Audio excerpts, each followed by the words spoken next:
To do this trend on TikTok, you need to have CapCut and a photolip application which you can download from Play or App Store. I have already downloaded. After downloading, open the application. After that, you need to go to the AI setting and scroll all the way down to the bottom to Barbara, and that is your Barbie filter. Loads of mine came through really dodgy, so I kept having to press shuffle. It will probably come through with a different hair color, so what I do is I then go into Face app and then I change my hair color that way. Once you've got your Barbie, now click on link given below in the description. After clicking the link, you will be directed to this page. Now click on Use Template in CapCut and then click on Use Template and add your edited photo and then your original photo and then click on Preview. Now check your video and then export.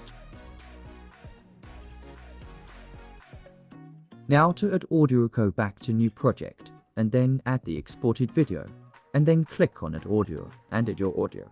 If you don't have the audio, you can get my audio from the link given below in the description. Now check your video and then export. Now you're ready to share. Thanks for watching. Subscribe my channel and press the bell icon for all latest updates.